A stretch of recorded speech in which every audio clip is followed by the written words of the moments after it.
बिस्मिल्लाहिर्रहमानिर्रहीम, अस्सलाम वालेकुम। लाखों करोड़ों दुरूदो सलाम मोहम्मद मुस्तफ़ा सल्लल्लाहु अलैहि वसल्लम और आले मोहम्मद पर। मैं हूँ उमर दराज गोंदल और आप मेरा यूट्यूब चैनल देख रहे हैं। मैं आपको सबसे पहले रूस और यूक्रेन जंग के मुतालिक बताना चाहता हूँ कि इस जंग को 1 महीने से ज़ायद का वक्त हो गया है, लेकिन उस जंग के 1 महीने के बाद जो अमरीकी सदर हैं वो यूक्रेन के बॉर्डर के ऊपर पहुँच गए हैं। क्या वो यूक्रेन के अंदर भी दाखिल होंगे और यूक्रेन के साथ सॉलिडारिटी का इजहार करेंगे, पहले नंबर के ऊपर। दूसरे नंबर के ऊपर अमेरिका ने यूरोपीय यूनियन की सिक्योरिटी को लेके, उनकी एनर्जी नीड्स को लेके एक बहुत बड़े मुआहदे के ऊपर दस्तखत कर दिए हैं। क्या इस मुआहदे के साथ अब यूरोप जो है वो खुल के रूस के खिलाफ लड़ाई लड़ सकता है या इस लड़ाई का हिस्सा बन सकता है? ये हमारी दूसरी खबर है। तीसरी खबर यह है कि रूस अपने तमाम जो गोल्स हैं वो अचीव करने की जानिब बढ़ रहा है और रूस की फ़ौज ने, रूस के प्रेसिडेंट ने इस मिलिट्री ऑपरेशन का जो फ़ेज़ 1 है उसके कंप्लीट होने का ऐलान कर दिया है कि हमने पहला जो ऑपरेशन है वो मुकम्मल कर लिया है। लेकिन दूसरी जानिब ऑपरेशन मुकम्मल फ़ेज़ 1 की वो बात कर रहे हैं, लेकिन रूस की फ़ौज ने आज तबाहकुन कार्रवाइयाँ की हैं और उन तबाहकुन कार्रवाइयों के अंदर यूक्रेनी फ़ौज के ऑयल डिपो के हमले के मुतालिक बताना है।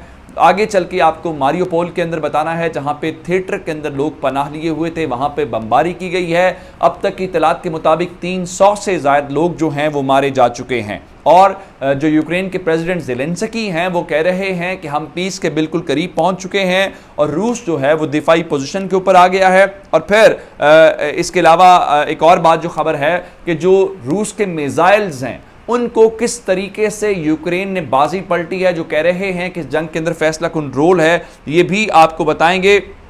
और फिर रशिया को एक और सजा दी जा रही है और वो है G20 की मेंबरशिप को लेके। और फिर एक ही दिन के अंदर रूस के कितने फौजी जवाबी कार्रवाई के अंदर यूक्रेन ने मारे हैं वो भी इस वीडियो का हिस्सा है। ये तमाम डिटेल्स आपके सामने रखेंगे, लेकिन अगर आपने अभी तक चैनल सब्सक्राइब नहीं किया और आप चाहते हैं कि आपको मुस्तनद और बरवक्त खबरें मिलती रहें तो हमारा चैनल सब्सक्राइब कर लीजिए, बेल आइकन के ऊपर क्लिक कर लीजिए ताकि हमारी आइंदा आने वाली वीडियोस बर वक्त आप तक पहुंच रहे। अब मामला ये है कि जंग इस वक्त चल रही है और रूस के लिए ये ज़ाहिर बात है जंग बहुत भारी और इसकी एक महंगी कीमत भी है। उसकी वजह यह है कि 1 महीने से ज़ायद हो गया है उनको मिलिट्री ऑपरेशन के नाम के ऊपर यूक्रेन के अंदर दाखिल हुए। तो पहली खबर यह है कि आज जो रूस की वजारत दिफा है उन्होंने बताया है कि उनका जो इस मिलिट्री ऑपरेशन का फ़ेज़ 1 है वो कंप्लीट हो गया है और जो डोंबास के इलाके हैं वहाँ पे उन्होंने बताया कि हमने फोकस किया हुआ था और वहाँ पे जो रशियन बैक्ड अलहदगी पसंद हैं उन्होंने तकरीबन 94% इलाके का कंट्रोल संभाल लिया हुआ है। और इसके अलावा उन्होंने मज़ीद नहीं बताया कि फ़ेज़ 1 के अंदर तो ये चीज़ें हैं, लेकिन इस फ़ेज़ 1 के ऑपरेशन के बाद फ़ेज़ 2 क्या है, क्योंकि बड़े जो शहर हैं उसके ऊपर कुछ के ऊपर तो उनका कब्ज़ा हुआ है। खबर ये भी है कि मारियोपोल के अंदर जो उनकी हुक्मरान जमात है उसने अपना दफ्तर खोल लिया है, इसका मतलब है उसको वो अपना इलाका समझना शुरू हो गए हैं। लेकिन कीव के ऊपर अभी तक हमला कब्जा मुकम्मल तौर पे नहीं हो सका, जो दारुल हुकूमत है वहाँ पे मुसलसल मज़ामत का सामना है। उसके अलावा रूस के वज़ीर दिफा को लेकर बहुत बातें हो रही थी कि रूस के वज़ीर दिफा को हटा दिया गया है, लेकिन एक तवील अरसे के बाद आज रूस के वज़ीर दिफा को मंजर आम पे देखा गया है, एक मीटिंग अटेंड करते हुए पाए गए हैं और ये एक उस चीज़ से सारी सिनेरियो के अंदर तब्दीली आई है। लेकिन इस सारे सिनेरियो के अंदर जो अमरीकी सदर हैं उन्होंने अपनी तरफ से बहुत बातें की हैं, लेकिन अमरीका के इत्तेहादी जो हैं उनके लिए परेशानी की खबर यह है कि वो जो अमरीका से एक्सपेक्ट करते थे, अमरीका उस तरह से इस पूरी वॉर के अंदर बिहेव नहीं कर सका, जिसकी एक वाज़ेह मिसाल मशरक़ वुस्ता के ममालिक हैं। उनको ये लगता है कि अमरीका बातें बहुत करता है, लेकिन जब बारी आती है कार्रवाई की तो अमरीका वो कार्रवाई नहीं करता। लेकिन अमरीका ने अब अपने इत्तेहादियों का एतमाद जीतने की एक और कोशिश की है और इस कोशिश के नतीजे में वो यूक्रेन के बॉर्डर के ऊपर पहुँचे हैं, वो पोलैंड पहुँचे और उसके बाद एयरफोर्स 1 जो अमरीकी एयरफोर्स है उसका तैयारा जो है उनको यूक्रेनी बॉर्डर के ऊपर लेके आया है। और यहाँ पे जो अमरीकी फ़ौजी स्टेशन हैं, जो अमरीकी फ़ौजी यहाँ पे इस मकसद के लिए आए हुए हैं, वो नेटो के मिशन के लिए हों या पोलैंड ने जो दरख्वास्त की हुई है उस बुनियाद के ऊपर हों, उनसे उनकी मुलाकात शेड्यूल है। और इसके अलावा जो यहाँ पे NGOs हैं जो यूक्रेनी रिफ्यूजीज़ हैं उनको हेल्प आउट कर रही हैं, उनसे मुलाकात करेंगे। और इस सारी सूरत हाल के लिए एक और इम्पॉर्टेंट बात यह है कि इससे पहले कैमला हैरिस जो हैं, जो वाइस प्रेसिडेंट हैं, और अमरीकी वज़ीर ख़ारजा एंटनी ब्लिंकन इस जगह का दौरा कर चुके हैं, लेकिन हैरान कुन तौर पे ये बॉर्डर पे ज़रूर आते हैं लेकिन यूक्रेन के अंदर नहीं जाते। यूरोपीय यूनियन की जानिब से कुछ लोग जो वज़ीर आज़म थे वो ज़रूर आए थे, उन्होंने कहा भी था, लेकिन अमेरिकी सदर ने यूक्रेन जाने की हिम्मत नहीं की, यूक्रेन के बॉर्डर तक अपने आप को महदूद रखा है। लेकिन एक चीज़ उन्होंने ज़रूर की है कि यूरोपीय यूनियन के साथ एक बड़ा मुआहदा किया है, क्योंकि जो यूरोप है वो डिपेंडेंट है अपनी एनर्जी नीड्स के लिए रशिया के ऊपर।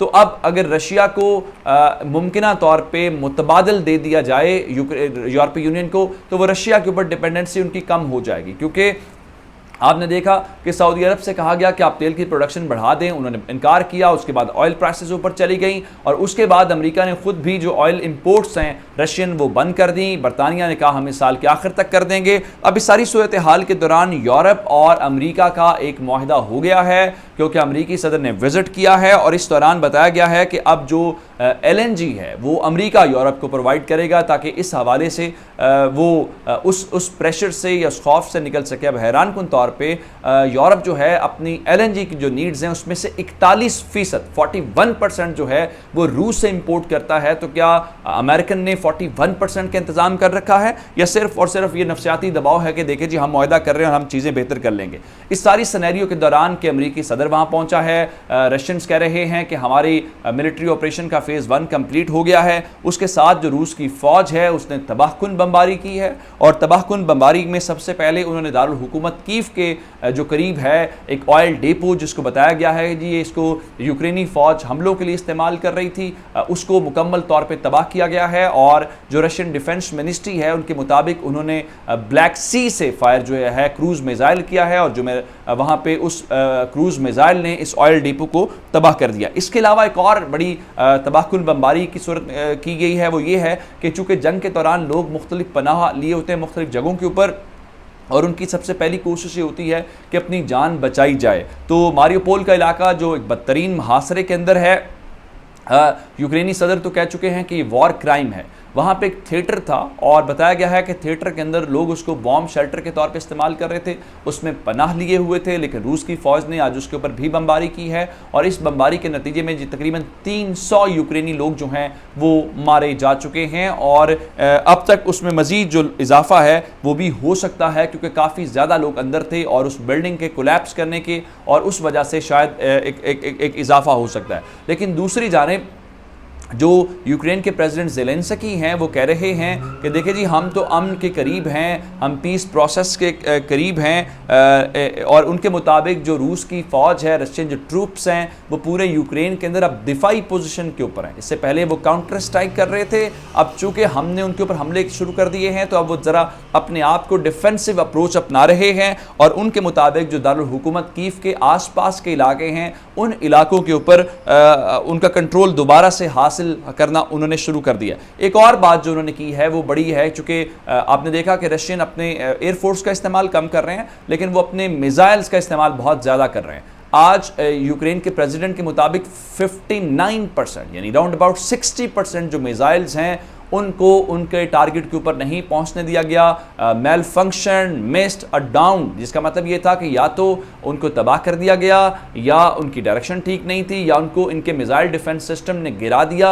ये बहुत बड़ी कामयाबी है अगर हकीकतन ऐसा हुआ है। लेकिन उसके जवाब में बताया ये गया है कि ये जो सारी आज रूस ने कार्रवाई की है उसके जवाब में यूक्रेनी फ़ौज कह रही है कि हमने गुज़श्ता 24 घंटों के दौरान 200 जो रूसी फ़ौजी हैं वो मारे हैं, 4 टैंक तबाह किए हैं, 12 टैंक तबाह किए हैं और 4 तैयारे भी हमने तबाह किए हैं। लेकिन रशिया को एक और तरीके से, जिस तरह से अमेरिका ने यूरोपीय यूनियन के साथ LNG को लेकर मुआहदा किया, इसी तरह की G20 जो दुनिया की बड़ी इकॉनमीज हैं 20 उनकी मेंबरशिप के वाले से बताया गया है कि एक्सपेल कर दिया जाएगा रशियंस को। लेकिन रशियंस कह रहे हैं कि उससे कोई फ़र्क नहीं पड़ता, क्योंकि अमेरिकन कह रहे हैं कि ये जो जंग है ये ख़त्म होने के साथ रशिया उसमें से मज़ीद कमज़ोर होकर और आइसोलेटेड होकर निकलेगा। लेकिन वॉर जो है वो अभी भी जारी है, उसके ख़त्म होने के करीब करीब कोई इम्कानात नज़र नहीं आ रहे। मज़ीद अपडेट्स लेके आपकी खिदमत में हाजिर होंगे। चैनल सब्सक्राइब कीजिएगा। आपकी इस बातों का बहुत शुक्रिया। खुदा हाफिज़।